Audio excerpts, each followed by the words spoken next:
चौपाल का सगला दर्शका ने राम राम सा भाई ग्रामीण भाई बहनों में चौपाल के माध्यमों नई नई जानकारी आप सभी के लिए ले रहा जो सीधी सीधी आप सभी की जिंदगी जुड़ेड़ी रहे। आज री चौपाल में आप बात कर कोविड-19 के बारे में। 2 साल आ महामारी आप सभी के जिंदगी के मायने आ गई है और 2 साल सभी पूरा विश्व ये बीमारियों जूझ रहे है। थोड़े समय के लिए आ जावे फिर एक नयो रूप के मायने अपाची आप सभी की जिंदगी में आ जावे। तो आइए आज ये चौपाल के माध्यम अपन जानशा कि कोविड-19 काई है, यूं की तरीका आप बचाव कर सका हाँ और आ कितनी खतरनाक है। और ये विषय पे जानकारी देवा खातर आपने सागे जो मेहमान पधारा है वह है डॉक्टर RS खेदर जी। डॉक्टर साहब आपको हमारे चौपाल कार्यक्रम में बहुत बहुत स्वागत है। डॉक्टर साहब मेडिकल डायरेक्टर है इंटरनल हॉस्पिटल जयपुर के मायने। डॉक्टर साहब सबसे पहले आप वहाँ के ग्रामीण भाई बहन जो भी वहाँ के कार्यक्रम देख रहे हैं बने आप बताओ कि कोरोना वायरस जो है वो है कहीं, क्योंकि आप इंटरनेट पे भी देखा गूगल पे भी बहुत सारी चीज़ें आवे लेकिन कई बार बहुत सारी भ्रांतियाँ भी इन्हें ले जो है लोगों के मन में आ जावे। तो सबसे पहले आप माने बताओ कि वो कोरोना वायरस जो है आखिर वो है कहीं। ग्रामीण भाई बहनों को मैं नमस्कार करते हुए एक बड़ा सा बात करना चाहता हूँ। 2019 के अंत में चाइना से जो ये एक वायरस आया और उस वायरस को इंसान के अंदर घुसा और उसके अंदर बीमारी की, और बीमारी भी इतनी खतरनाक हुई कि सारे संसार में देखते देखते फैल गई, बहुत सारी मृत्यु हुई। ये एक सिंपल प्रकृति में बहुत सारे वायरस होते हैं और यही उसका कोरोना एक वेरिएंट है, ये एक वायरस है। और ये बीटा कोरोना जो वायरस है ये इंसान के अंदर बीमारी बहुत ज़्यादा कर रहा था। ये बीमारी जैसे देखा कि वुहान के अंदर कुछ पेशेंट आए, जुकाम खांसी हुई, इसके बाद सांस लेने में दिक्कत आई, उनमें ऑक्सीजन की कमी आ गई, वो देखते देखते ही उनमें मृत्यु का कारण हो गई। उसको हम लोग जो सीवियर एक्यूट रेस्पिरेटरी डिसीज एक बीमारी का नाम है वो आया और ये वेरिएंट या ये वायरस था वो खतरनाक रूप में लेबल किया। वर्ल्ड ने इसको वेरिएंट ऑफ कंसर्न या कहें कि जो एक बहुत ही ज़्यादा ध्यान देने वाला वायरस है और ये जल्दी फैल रहा है सारे संसार में। इस वायरस से होने वाली मृत्यु दर भी ज़्यादा रही और देखते देखते इसके कुछ वेरिएंट आए और WHO ने इसको एक महामारी का रूप घोषित किया। महामारी विज्ञान की भाषा में तब कहते हैं कि एक सीमा से ज़्यादा नंबर ऑफ बीमार आ जाएं और वो बीमार के अंदर मृत्यु दर बढ़ जाए और उसको अपन कंट्रोल एक युद्ध स्तर पर करें, उसको महामारी कहते हैं। तो ये जो कोरोना वायरस था ये एक सिंपल प्रकृति के अंदर वायरस था और इसका अभी ये इसकी इवोल्यूशन हुआ कि भाई कुछ कह रहे हैं कि चाइना से आया और चाइना से मछली से आया या उससे आया या उसको लैब से पैदा किया, ये अभी एक इवोल्यूशन का हिस्सा। लेकिन जो भी है ये वायरस आया, इसने इंसानियत के अंदर अपना इन्फेक्शन किया और इन्फेक्शन होने से उसको सांस लेने में दिक्कत आई और दूसरे ऑर्गन भी इसके अंदर उसमें असर में आए और देखते ही देखते इंसान मरने लग गए। इसके इलाज का शुरुआत में हमारे पास कहीं भी कोई सारे संसार में कोई साधन नहीं था कि कोई एंटीवायरस की कोई दवाई हो कि उसको दें और इसका रोकथाम आ जाए। न उस टाइम पर कोई वैक्सीन था संसार में कि इसको दिया जाए और रातों रात उसको रोका। शुरुआत में जैसा कि सारों ने कहा कि कंटेनमेंट किया, इस वायरस को उसी जगह रोक लिया जाए, कुछ केसेज को रखा जाए। देखते ही देखते ये सारे संसार में फैल गया और उसका कंटेनमेंट के बजाय ये एपिडेमिक का रूप ले लिया और सारे संसार में जिस तरीके से मृत्यु है सब लोग इससे वाकिफ रहे। लेकिन मैं 2 चीज़ें इसके बारे में आप लोगों को बताना चाहूँगा कि इस वायरस को देखते ही देखते कि इसकी एंटीवायरस की दवाइयाँ आ गई, इसके वैक्सीन जनरेट हो गए सारे संसार में, लेकिन इसके जो म्यूटेंट वेरिएंट्स हैं या इसका जो जीन परिवर्तन किया और उसने उसकी जो इस वायरस को फैलने की गति को बहुत कई गुना ज़्यादा बढ़ा दिया। सो कॉल्ड जो अपन आज कल कहते हैं कि ये ओमिक्रॉन वायरस है। ये ओमिक्रॉन वायरस इतना जल्दी फैला कि रूटीन के वायरस से 3.5-4 गुना ज़्यादा फैलने लग गया। देखते ही देखते बहुत सारे लोग इससे अफेक्ट हो गए। जी बिल्कुल डॉक्टर साहब, अभी आपने देखा कि हर कोई के मुंडा पे ही ओमिक्रॉन को ही नाम अपन सुन रहे हैं। लेकिन डॉक्टर साहब जी अभी जो वायरस है वो किस तरीका अपने अंदर बदलाव कर पाछो अपन सभी की जिंदगी में आ रही है, इसके बारे में आप थोड़ा सा बताओ। देखिए वैसे तो ये आम आदमी को टच करने वाली नहीं है, लेकिन साइंस की भाषा में हम कहेंगे कि जो एक सबसे पहला वायरस आया जिसको हम वाइल्ड वायरस कहा, उसके बाद उसके कुछ जीन में परिवर्तन आया। जो एक ब्रिटिश के अंदर आया उसको अल्फा वायरस कहा, जो साउथ अफ्रीका में आया उसको बीटा कहा, फिर से जो एक पी वायरस आया उसको डेल्टा कहा, इसी तरीके से गामा आया, फिर ये ओमिक्रॉन नया वायरस है। ये वायरस के अंदर उसका जीन बदल जाता है। जीन बदलता है तो उसके अंदर उसकी प्रकृति डिजीज कैसे पैदा करेगा, सीवियरिटी कैसे करेगा, हॉस्पिटल एडमिशन कैसे करेगा, ये उनकी अलग अलग प्रकृति का अलग अलग है। कुछ वायरस और भी डिटेक्ट हुए जीन के, लेकिन वो वेरिएंट ऑफ सिंपल इंटरेस्ट है कि भाई बीमार वायरस तो आया लेकिन ये बीमारी ज्यादा नहीं कर रहा, उसको इंटरेस्ट कहते हैं कि वेरिएंट ऑफ इंटरेस्ट है। एक हुआ कि वेरिएंट ऑफ कंसर्न कि भाई ये बीमार आया, बीमारी पैदा कर रहा है, सांस लेने में दिक्कत आ रही है, बीमारी कर रहा है, उसको एक हेल्थ ट्रीटमेंट की भी जरूरत है, उसको वेरिएंट ऑफ इंटरेस्ट के बजाय कंसर्न कहेंगे कि अपने को हेल्थ केयर जो एक्सपर्ट है उनको इसका कंसर्न है। एक होता है वेरिएंट ऑफ सीरियस कॉन्सिक्वेंस, आया और सडनली फैल गया, सडनली आदमी को नुकसान करता है, इस तरीके का नहीं था, ये वेरिएंट ऑफ कंसर्न टाइप का वायरस था। और ये जो ओमिक्रॉन है ये इसका म्यूटेंट वायरस का एक म्यूटेशन था। वायरस की प्रकृति होती है कि वो अपने आप को एग्जिस्ट करने के लिए, सर्वाइव करने के लिए अपने परिवर्तन तो करता डॉक्टर साहब जो ओमिक्रॉन है वो कितना खतरनाक है और आप मां के दर्शकों ने बताओ। देखिए सबसे ज्यादा जो अपना खतरनाक पीछे अभी तक आया उसमें डेल्टा वेरिएंट सबसे खतरनाक था। जो first wave, second wave, third wave, India के अंदर 3 वेव आई। फर्स्ट वेव जो आई वो शुरुआत में अपन देखा होगा कि 2020 के नवंबर, दिसंबर, जनवरी के आसपास 2020 के अंदर आई। सेकेंड वेव आई वो अप्रैल, मई 2021 के अंदर आई। और ये थर्ड वेव जो अभी पिछले महीने दिसंबर और जनवरी के अंदर अभी चल भी रही है। तो इसमें सबसे ज़्यादा खतरनाक जो रिजल्ट्स निकले कि भाई हॉस्पिटल एडमिशन ज़्यादा रहा, ऑक्सीजन की रिक्वायरमेंट ज़्यादा आई, पेशेंट को आईसीयू एडमिशन ज़्यादा रहा, पेशेंट को मोर्टलिटी या मृत्यु दर उनमें ज़्यादा रही, वो डेल्टा वेरिएंट की थी। ओमिक्रॉन वेरिएंट फैलता ज़्यादा है लेकिन ये बीमारी हॉस्पिटल एडमिशन काफ़ी कम रहे। दूसरा ऑक्सीजन रिक्वायरमेंट काफ़ी कम रही। हमने इस पर हमारा एक पेपर भी उसमें डाले कि इस तरीके का, लेकिन फिर भी ये फैलता बहुत जल्दी है। और इसके भी अंदर भी जो आजकल आप लोगों ने पेपर में पढ़ा हो कि ये ओमिक्रॉन के अंदर भी जो वेरिएंट्स है BA1 और BA2, जो BA2 है वो इन दिनों में ज़्यादा एक्सीड कर रहा है। तो ये एक सिंपल वेरिएंट्स हैं जो वेरिएंट ऑफ कंसर्न जरूर हैं, लेकिन ये सीरियस बीमारी अभी नहीं कर रहे हैं। बिल्कुल डॉक्टर साहब, 2 सालों जो कोरोना वायरस है पूरा विश्व जो है कि चपेट में है, और इको साथ साथ बीमारी तो बहुत बड़ी है ही है, साथ साथ लोगों को मानसिक रूप में भी बहुत तनाव में ही में रह रहा है। डॉक्टर साहब, ई बीमारी में बचाव के लिए सबसे पहले अपन एक लक्षण को खुद ने ठा पड़ना जरूरी है कि एक लक्षण काई है।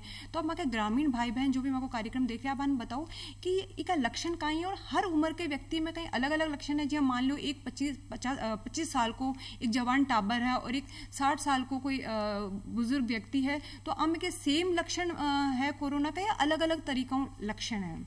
देखो आपने बड़ा अच्छा सा प्रश्न पूछा है कि कोरोना का बिहेवियर या ये इसकी क्लिनिकल मैनिफेस्टेशन एक जैसे होते हैं या अलग अलग होते हैं। ये डिपेंड करता है कि आदमी की अंदर की इम्यूनिटी कैसी है, उसके रोग प्रतिरोधक क्षमता कैसी है, उम्र कैसी है। दूसरा ये रहता है कि ये वैक्सीनेटेड है या नहीं है, तो या पहले इन्फेक्शन हो चुका और ये दोबारा इन्फेक्शन हुआ है। तो ये बहुत सारे फैक्टर्स हैं जो इस पर काम करते हैं कि हर आदमी को किस तरीके से ये बिहेव करता है। कई बार कहते हैं कि साहब बच्चों में भी बहुत खतरनाक होता है, कई बार कहते हैं साहब बूढ़ा हुआ, थोड़ा सा इन्फेक्शन आया, उसके बाद ठीक हो गया। हाँ, ये बात सही है, लेकिन हर आदमी की इम्यूनिटी एक जैसा बिहेव नहीं करती। हर आदमी का इम्यून सिस्टम है वो अलग अलग बिहेव करता है। लेकिन एक चीज़ मैं आपको बताना चाहता हूँ कि जो वैक्सीन लगाया, फर्स्ट वैक्सीन लगाया, उसमें 30% के करीब एक इम्यून रिस्पॉन्स आया या उसके बचाव दिया। डबल वैक्सीन लग गया जिसको अपन बूस्टर कहा, उसको लगाया तो लगभग 60-65% तक उसमें बचाव की क्षमता आई। लेकिन ये देखा गया कि अगर थर्ड वैक्सीन लगा लिया तो उसमें अप टू 95% तक एंटीबॉडी टाइटर बढ़ा और उसमें बचाव की क्षमता हुई। लेकिन काफ़ी लोग ये कहते हैं साहब हमने तो तीनों लगा दिए फिर भी इन्फेक्शन हो गए। यस, ये बात सही है कि इन्फेक्शन फिर भी हो सकता है, लेकिन अगर ये इन्फेक्शन हुआ तो उसके अंदर हॉस्पिटलाइज नहीं होगा, बीमार अस्पताल में भर्ती नहीं होगा। बीमार को 1-2 दिन में खांसी, जुकाम, बुखार टाइप का आया, बॉडी एक आया और पेशेंट ठीक हो जाता है। लेकिन उसके अंदर मृत्यु दर बिल्कुल ही कम है, ना के बराबर है। इसलिए अपने को वैक्सीनेशन पर एक जोर अपने को देना पड़ेगा। डॉक्टर साहब जी, अभी आप क्योंकि सर्दी खांसी जुकाम और व्यक्ति ठीक हो जाए जी, अभी नवंबर दिसंबर का ठंड को टाइम हुआ है और ई टाइम ही जो है और संक्रमण ज्यादा असर करे, तो सर्दी खांसी जुकाम बुखार तो ई मौसम में भी एक साधारण तरीकों भी आवे, तो कोरोना वायरस के लक्षणों में और जो आम सर्दी खांसी जुकाम है इनमें किया आपा मतलब अंतर करा किया ठा पड़े कि भाई अपने कोविड कोई लक्षण है या फिर अपने सादा खांसी जुकाम जो हुए है वो है। देखिए, एक मोटी मोटी बात मैं बताना चाहूँगा, 3 चीज़। अगर गले में हल्का सा खरांश है या ठसका है और बॉडी पेन बहुत ज़्यादा है, बुखार सर्दी लग के आ रहा है, ये कोरोना की तरफ है। अगर नाक पानी बह रहा है, खांसी आ रही है, रनिंग नोज है, बॉडी एक ज़्यादा नहीं है, जो अपने को आज तक जुकाम होता है वो वेरिएंट है, वो जुकाम खांसी का है। लेकिन कोरोना का जो वायरस होता है उसके अंदर फीवर सर्दी लग के आता है, गले में थोड़ा सा खरांश रहती है, सूखी खांसी रहती है। खांसी के अंदर जो बलगम है वो इतना शुरुआत में नहीं बनता, बाद में सेकेंडरी इन्फेक्शन होता है तो बनता है। लेकिन उसमें बॉडी एक, मसल पेन, ये एक उसका मेन जो इस बीमारी का लक्षण है वो है इसका। मतलब आप साधारण भाषा में यहाँ कह सका कि भाई जो अपन आम सर्दी खांसी जुकाम जो अपन हमेशा होतो आयो है बीमे और जो कोरोना का लक्षण है, हम एक सब बड़ो फर्क वो है कि कोरोना में हमेशा गला में दर्द हुआ है और शरीर बहुत ज्यादा टूटबा लग जाए, शरीर में बहुत ज्यादा दर्द हुए। अगर यानी कि कोई भी परेशानी कोई ना भी हुए तो तुरंत जार डॉक्टर को संपर्क करने की बहुत ज्यादा आवश्यकता है। अच्छा डॉक्टर साहब, इसके साथ मैं पूछ पाऊँ, आप लक्षणा की बात कर ली, लेकिन आप इको उपचार जो है वो की तरीका हुए इसके बारे में आप बताओ। देखिए, शुरुआत हुई तब तक सारे संसार में इसके कोई बहुत ज़्यादा एंटीवायरस की ड्रग नहीं थी। आज की तारीख में 2-3 तरीके से अपन लोग जो ट्रीटमेंट करते हैं कि भाई एंटीवायरल ड्रग इसकी दी जाए। दूसरा, ये वायरस है, ये इम्यूनोजेनिसिटी जिस तरीके की करता है और वेस्कुलोपैथी करता है, इन्फ्लेमेशन लंग्स के अंदर ज़्यादा करता है, तो उसकी ड्रग्स होती हैं। लेकिन ये स्टेज पर निर्भर करता है कि ये बीमारी साधारण माइल्ड है या बीच किसी है मॉडरेट है जिसमें लंग इन्वॉल्वमेंट हो गया और सांस ऑक्सीजन की रिक्वायरमेंट आ गई, एक सीवियर है जिसमें सांस लेने में बहुत ज़्यादा बढ़ गई और अगर उसको ऑक्सीजन नहीं दी तो उसका सेचुरेशन डिप कर जाता है। तो अलग अलग स्टेज का ट्रीटमेंट अलग अलग आता है। लेकिन आमतौर पर ये देखा है कि अगर वैक्सीनेट हो गया पेशेंट और दोनों वैक्सीनेशन लगने के बाद में साधारण खांसी जुकाम बुखार के ट्रीटमेंट से ये ठीक हो रहा है। कुछ एक परसेंटेज ऑफ केसेस हैं जिनके अंदर हम लोगों को एंटीवायरल ड्रग, जो आप लोगों ने सुना होगा कि ये रेमडेसिविर है, इसको दे रहे हैं, या कुछ एक न्यू ड्रग है जो अभी आई है, पैक्सलोविड है एक, तो इस तरीके की मोलनोपिराविर, ये 2-3 दवाइयाँ इस बार निकली हैं जिनसे हॉस्पिटलाइजेशन काफ़ी कम हुआ और लगभग घर में ही काफ़ी हद तक लोग ठीक हो जाते हैं। लेकिन अगर सीरियस हो जाता है तो उनको हम लोग हॉस्पिटलाइज करते हैं। उनके अंदर उनका एक लाइन ऑफ ट्रीटमेंट अलग होता है, उसके अंदर खून पतला करने के जो इंजेक्शन हैं वो भी देते हैं, स्टेरॉइड भी दिया जाता है, उसके इन्फ्लेमेशन को सेटल करने के लिए एंटीवायरल ड्रग भी दी जाती है। कुछ सेकेंडरी इन्फेक्शंस को चेक करने के लिए एंटी माइक्रोबियल एजेंट है, तो वो कहने का मतलब ये एक डॉक्टरी पार्ट है। लेकिन अपने को ज़्यादा इस बार डरने की ज़रूरत नहीं है। ओमिक्रॉन एक रिलेटिवली वैक्सीनेटेड लोगों में बहुत ही कम बीमारी पैदा कर रहा है और साधारण खांसी जुकाम बुखार की तरह ही लगभग लोग ठीक हो रहे हैं। पोस्ट कोविड इफेक्ट भी ओमिक्रॉन में ज़्यादा नहीं आ रहा है, जबकि डेल्टा वेरिएंट में हमने बहुत सारे पोस्ट कोविड इफेक्ट देखे। जी बिल्कुल डॉक्टर साहब, अपन ओमिक्रॉन जो है यूँ डरबा की जरूरत को नहीं, लेकिन अपन यूँ सावधानी रखने की बहुत ज़्यादा जरूरत है कि भाई आपा ने डॉक्टर का जानो ही नहीं पड़े, अपन घर पे ही ई तरीका हो आपा खान पान अपनी काई दिनचर्या आपा यान की बनावा, काई आपा खाने में यान की चीज़ें लेवा और कौन कौन सी चीज़ों को आपा ध्यान रखा कि आपा ने अस्पताल जानो ही नहीं पड़े, आपा संक्रमण की चपेट में ही नहीं आवा। इसके बारे में आप ग्रामीण दर्शका ने बताओ। कोरोना वायरस का बचाव पहले से ही आप लोग सारे इतना सारा पढ़ चुके, इतना सारा सुन चुके। जैसे आप डिस्टेंस, सोशल डिस्टेंसिंग रखो, 2 गज की दूरी रखो, मास्क लगा के रखो। बट मैं कहूँगा कि वैक्सीन को अगर मैं एक नंबर दूँ तो ये बचाव का सबसे बड़ा साधन रहेगा, क्योंकि जिस तरीके से हवा में ये वायरस आ गया उसके बाद ये सारी चीज़ें, एक मास्क है जो सबसे ज़्यादा प्रिवेंट करेगा। लेकिन मास्क को 24 घंटे तो अपन लगा के रह नहीं सकते, कहीं न कहीं ब्रीच हो जाता है इसकी एक कॉन्टेक्ट आने से। तो सबसे बड़ा जो बचाव का पार्ट है वो वैक्सीन है। अगर एलिजिबल है अपन तो वैक्सीन अर्ली से अर्ली लगाएं, उसमें कोताही नहीं बरतें। ये बीमारी की चैन को या इसकी रोकथाम का एक बड़ा इंपॉर्टेंट कारण वैक्सीन ही रहेगा। यस, अपन एक क्लोज सर्किट में रहते हैं, जैसे एक पार्टी में जा रहे हैं, बच्चे स्कूल में जा रहे हैं, उनको मास्क मैंडेटरी है, लेकिन ओपन एयर के अंदर 2 गज की दूरी है, तो मास्क की इतनी ज़्यादा ज़रूरी नहीं है। आने वाले दिन अपन कोरोना के साथ ही जीना है, लिव विद कोरोना रहेगा, तो अपने को स्ट्रेस फ्री भी रहें, और तो उसका एक बड़ा साधन यही रहेगा कि अपन अर्ली से अर्ली वैक्सीन लगाएं जो इसके लिए एलिजिबल हैं, या जो जैसे हम लोग बच्चों के लिए अभी प्रिविलेजिंग नहीं आई है कि भाई बच्चों में नहीं लगा सकते, और प्रेग्नेंट मदर है और लैक्टेटिंग मदर है, उसमें अभी प्रिविलेजिंग नहीं आई, या बहुत कम लोग हैं जो जिनके अंदर हाइपर सेंसिटिविटी, जिसको बहुत ही खतरनाक रिएक्शन होती है कोई वैक्सीन या प्रोटीन से, वो कुछ एक केसेस हैं जिनमें हम लोग वैक्सीन को कहते हैं कि भी इनमें नहीं लगाया जाए, या लगाएं तो डॉक्टर की विजिलेंस के अंदर ही लगाया जाए। डॉक्टर साहब जी, आप बता रहे हो कि वैक्सीनेशन जो लगाना है वो बहुत ज़्यादा ज़रूरी है, तो मैं आपको एक चीज़ और पूछना चाहूँगी कि जिन लोगों ने वैक्सीनेशन लग चुकी है, कहीं बार कोरोना को खतरा बहुत ज़्यादा कम हो जाए?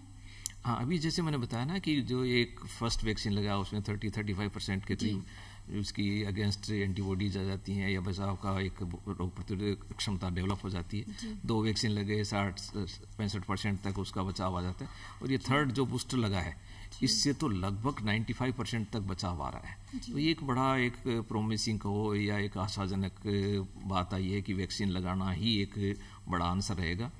और उसके साथ साथ कुछ लोग कह रहे हैं कि साहब ये ओमिक्रॉन आया, इतने सारे लोगों में इसका इन्फेक्शन आया, तो कहीं ये भी वैक्सीन की तरह बिहेवियर नहीं। यस, इसके कुछ जो साइंस के डाटा आ जाएं कि ये बहुत सारे लोगों को एट ए टाइम इन्फेक्शन हो जाता है, तो उसको जब कहते हैं ये समाज में इम्यूनिटी आ गई, हर्ड इम्यूनिटी आ गई, तो आई थिंक अपन लोग हर्ड इम्यूनिटी की तरफ भी मूव कर रहे हैं।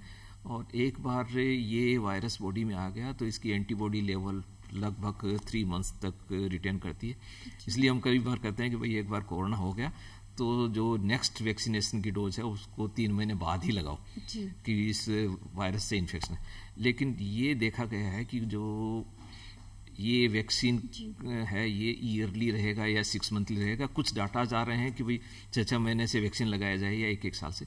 ये फर्दर स्टडीज आएगी कि हम बताएंगे कि भाई ये 6 महीने से प्रिविलेजिंग देंगे या इसको 1 साल से देंगे। लेकिन अभी जो आ रहा है वो लगभग इसका जो एंटीबॉडीज का लेवल है वो लगभग 6 मंथ में नीचे आ जाता है। बिल्कुल डॉक्टर साहब, आप आ कह सका कि भाई वैक्सीनेशन जो है भी जो संक्रमण है को खतरों बहुत ज्यादा कम हो जाए, लेकिन इनको मतलब वो को नहीं कि आपने संक्रमण वैक्सीन के बाद भी को नहीं लाग सके। इसलिए वैक्सीन लगाने के बावजूद भी मास्क लगा रखना है, 2 गज की दूरी रखना बहुत जरूरी है, और अपने खान पान पर और अपनी दिनचर्या पे विशेष रूप में ध्यान रखने की बहुत ज्यादा जो जरूरत है वह पाना है। इसके साथ डॉक्टर साहब आप बात करें जी, आपने जो ग्रामीण बहना है, माताएं हैं जो गर्भवती है या स्तनपान करा रही है, तो बाने वैक्सीनेशन लगवानी चाहे या वैक्सीनेशन लगाए बाने कोई साइड इफेक्ट भी हो सके इस चीज को? देखिए, ये जो 2-3 टाइप की वैक्सीन जो आए हैं अभी, वैसे ग्रामीण इंडिया के अंदर 2 टाइप की वैक्सीन जो हैं, एक जो वेक्टर इंड्यूस्ड है जिसको हम लोग कहते हैं कि एस्ट्राजेनिका जो कंपनी है उसका एक मॉलिक्यूल आया और कोविशील्ड नाम की जो वैक्सीन बनाई, एक कोवैक्सीन जो अभी 2 ज़्यादा फेमस है। दूसरे जो एक होल वायरस से इनएक्टिवेटेड वायरसेस कुछ आ रहे हैं उनके, या डीएनए वैक्सीन बन रहे हैं जो अभी पाइपलाइन के अंदर है, इनको प्रिविलेजिंग दी है। तो अभी की जो है उनके लिए जो छोटे बच्चे हैं, अभी तक 12 साल से ऊपर के बच्चों को ही अपन ने प्रिविलेजिंग दे रहे हैं, उससे छोटे में इम्यून रिस्पॉन्स नहीं करता तो उसकी अभी ज़रूरत नहीं है उनके अंदर वैक्सीन। इस दूसरा कोविशील्ड जो ये इम्यूनोजेनिसिटी करती है, कुछ वेसल के अंदर क्लोटिंग्स आ रही है, तो ये यंग बच्चों को इसका प्रिविलेजिंग नहीं देते। ऐसे ही जो लैक्टेटिंग मदर है, दूध पिलाने वाली माता है या प्रेग्नेंट मदर है, उसके लिए इनकी प्रिविलेजिंग नहीं है अभी। अच्छा, बार बे को नहीं लगवा सके वैक्सीन आप? हाँ, लैक्टेटिंग मदर जी। ये के साथ डॉक्टर साहब जी, जो शुगर का पेशेंट है या हार्ट का पेशेंट है या डायबिटीज का पेशेंट है, बाने इस संक्रमण कितना ज्यादा खतरो है? देखिए, आप लोगों ने कुछ दिनों पहले आया होगा कि एक जो प्रिवेंशन डोज है या थर्ड डोज है उसके लिए कहा, जो आईसीएमआर अपनी नेशनल बॉडी है जो इसको एक नेशनल इम्यूनाइजेशन प्रोग्राम के कुछ एक्सपर्ट्स हैं जिसको इंसाकोक कहते हैं हम लोग, नेशनल इम्यूनाइजेशन के जो एक्सपर्ट्स हैं कोविड के, तो एक कंसोर्टियम कुछ लोगों की एक्सपर्ट्स की मीटिंग बुलाई और उन लोगों ने जो कहा कि 60 साल से ऊपर होना चाहिए, और जिनको शुगर है, हार्ट की बीमारी है, उनको लीवर की बीमारी है, किडनी की बीमारी है, वो दे आर द कैंडिडेट जिनको वैक्सीनेशन अर्ली लगाना चाहिए। इसका कहने का मतलब यही है कि ये वल्नरेबल ग्रुप है, इनमें बीमारी होगी तो रिलेटिवली ज़्यादा होगी, ज़्यादा मृत्यु दर आती है, इसलिए ये कैंडिडेट है जिनको बूस्टर पहले लगाना चाहिए, मतलब लगाना बहुत ज़्यादा जरूरी है, इसलिए बहुत जरूरी है। इसलिए डॉक्टर साहब एक और चीज़ पूछना चाहूँ कि जी अभी जो दूसरी लहर आई, कोरोना की जो दूसरी लहर आई, इसके बाद में आप देखो कि जो लोग हॉस्पिटल कोविड ठीक हो घर आ गया है, वह बहुत सारी परेशानियां हो रही है, वह बहुत सारा क्या नाम है सिम्टम्स आ रहा है, तो पोस्ट कोविड जिन आप के वहाँ इसके बारे में आप बताओ। आजकल मेरे भाई आप लोगों ने देखा होगा कि कोरोना से ठीक हुआ, उसके बाद में भी आदमी चलता है तो थोड़ी दूर चलते ही सांस फूल जाता है, कहता है साहब डॉक्टर साहब मैं तो बहुत जल्दी थक गया, मेरी तो याददाश्त चली गई, मेरे को रात को नींद नहीं आ रही है, मेरे को मांसपेशियों में दर्द रह रहा है, मेरे को एक तरह का नेगेटिव सा विचार आ रहा है, डिप्रेशन सा आ रहा है मेरे को।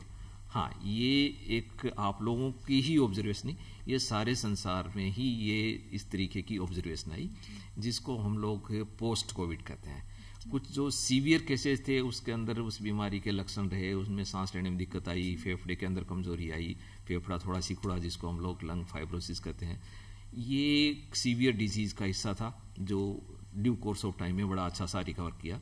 लेकिन जो एक मल्टी सिस्टम थी कि उसके दिमाग के अंदर से उसको नींद डिस्टर्ब हुई, उसको हेडेक रहने लग गया, उसको सोचने की चली गई, उनकी याददाश्त कम हुई, वो फॉरगेटफुलनेस साथ रही, मसल वीकनेस बहुत ज़्यादा डिस्प्रपोर्शनेट रही, सारे संसार में इस तरीके की ऑब्जर्वेशंस देखी गई, और ये इस वायरस का एक लॉन्ग टर्म इम्पैक्ट या बिहेवियर था। लेकिन ये देखा गया कि जिन लोगों ने वैक्सीन लगाया उन लोगों में इन सारी चीज़ों से भी रिकवरी आई है, तो इसलिए वैक्सीन एक अच्छा आंसर था। दूसरा, इसके बचाव के लिए जो गाइडलाइंस आई कि भाई इसको कैसे क्या खान पान होना चाहिए जिससे इसमें कमी आए, या कुछ ड्रग है जिसकी वजह से इसके अंदर इसके ऊपर, तो जिन लोगों को ये देखा कि खून पतला करने सेकेंड वेव के अंदर कि जिनको हम लोग एंटीकोगुलेशन लंबा दिया या जिनको एक स्टेटिन नाम की दवाई थी वो दी, तो उन लोगों में रिलेटिवली ये पोस्ट कोविड इफेक्ट कम आया। खान पान का जहाँ तक एक मोटी सी बात मैं बताना चाहूँगा कि जिन्होंने फाइबर डाइट ज़्यादा लिया, हाइड्रेशन ज़्यादा लिया, जिन्होंने लिक्विड की मात्रा ज़्यादा ली, या जिन्होंने थोड़ा सा रेस्ट बेटर तरीके से किया, विटामिन डी लिया, धूप से का, उन लोगों में पोस्ट कोविड इफेक्ट जल्दी चला गया। जबकि उन जो लोग में ज़्यादा बीमारी थी और आधा इलाज लिया, आधा बंद कर दिया, उन लोगों में पोस्ट कोविड इफेक्ट लंबा रहा, और कुछ लोग लॉन्ग टर्म पर भी इफेक्ट रहा। कुछ ड्रग्स के साइड इफेक्ट भी रहे, कोर्टिकोस्टेरॉइड से कुछ लोगों की हड्डियां कमज़ोर रही, कुछ, तो ये इस बीमारी का एक जो ग्रुप एनालिसिस है कि भाई इस तरीके की बीमारी फेस हुई, ये एक बड़ा कंसर्न रहा सेकेंड वेव में। थर्ड वेव में ओवरऑल सिचुएशन इतनी ख़राब नहीं है, ओवरऑल सारे लोग लगभग ठीक हो रहे हैं, पोस्ट कोविड इफेक्ट रिलेटिवली काफ़ी कम है तो वो बहुत शॉर्ट है। दूसरा, माइल्ड सिम्टम्स हैं वही 90-95% के करीब है, लेकिन लेस देन अराउंड 10% के करीब मॉडरेट सिम्टम्स आ रहे हैं। बिल्कुल डॉक्टर साहब, आप बहुत सही बात बताए हो कि भाई जो पोस्ट कोविड का लक्षण वहाँ लोगों में सबसे ज़्यादा कम देखे गए जो आपके खान पान पर, अपनी दिनचर्या पर और अपने ट्रीटमेंट पूरा अच्छी तरीके से लियो। यानी कि अगर कोई ने कोरोना वायरस अब हो भी जावे तो बिना के बाद ठीक होने के बाद में अपने खान पान पर विशेष रूप में ध्यान देने की बहुत ज़्यादा ज़रूरी है। एक सर डॉक्टर साहब, अभी आज आप विश्व कैंसर दिवस मना रहे हैं, तो आप वहाँ का ग्रामीण भाई बहना ने बताओ कि भाई आपा जो कैंसर है, जो बहुत बड़ी बीमारी आज आपने देश के लिए भी, पूरे विश्व के लिए भी, आपा यूं की तरीकाओं जो है बच सका, की तरीकाओं यूं बचाव कर सका, कौन कौन सी बातों को आपने विशेष रूप में ध्यान रखना चाहे ताकि आपा एक कैंसर जैन की बीमारियों बचाव कर सका। देखिए, आज विश्व कैंसर दिवस है। इस दिवस पर मैं एक चीज कहना चाहूंगा कि अपन कैंसर से कैसे बचा जाए, कैंसर का अर्ली डिटेक्शन, जल्दी से जल्दी उसका पता कैसे लगाया जाए। किसी भी चीज़ का जल्दी पता लग जाएगा तो उसका जल्दी उपचार हो जाएगा और परमानेंट उपचार हो जाएगा। अगर लेट हुआ तो फिर दिक्कत आती है। तो कैंसर की जो स्क्रीनिंग है या कैंसर प्रिवेंशन के जो एक मॉडल्स या प्रोग्राम्स हैं वो हम लोग बताते रहते हैं। 2-3 चीज़ें हैं। एक तो जीन है जिसको अपन बदल नहीं सकते, आनुवंशिकता है किसी आदमी की कैसी है अपन नहीं बदल सकते, लेकिन कुछ प्रिवेंशन है जैसे सर्वाइकल कैंसर है उसके लिए वैक्सीन लगता है, तो यंग फीमेल्स को हम रेकमेंड करेंगे कि उनको वैक्सीन लगाया जाना चाहिए। आपको खान पान में कहते हैं कि आप फाइबर डाइट ज़्यादा लो, नॉन वेज कम लो, आप हाइड्रेशन अच्छा सा रखो, आप एक्सरसाइज करते रहो, ओपन एयर की एक्सरसाइज है वो मच बेटर होती है। मतलब आप कह सका कि भाई ना अपने कैंसर जो है भी कोई उपचार अपनी तरीका कर सका, अपने खान पान को ध्यान रखना चाहे, व्यायाम करना चाहे, और थोड़ा बहुत भी शरीर में कोई भी यानी कि परेशानी है या कोई भी इनको शक है तो तुरंत जार आपने डॉक्टर को संपर्क करने की बहुत ज़्यादा ज़रूरत है। डॉक्टर साहब आप माँ के चौपाल कार्यक्रम में पधारा और कोरोना वायरस को लेकर इतनी बढ़िया और इतनी महत्वपूर्ण जानकारी आप माँ के दर्शका ने दी। माँ की चौपाल कार्यक्रम में पधारवा खातर आपको बहुत बहुत धन्यवाद। ग्रामीण भाई बहनों, आज ही चौपाल में बस इतो ही, फिर मिलशा एक नई चौपाल में एक नए विषय के साथ। तब तक के लिए राम राम सा।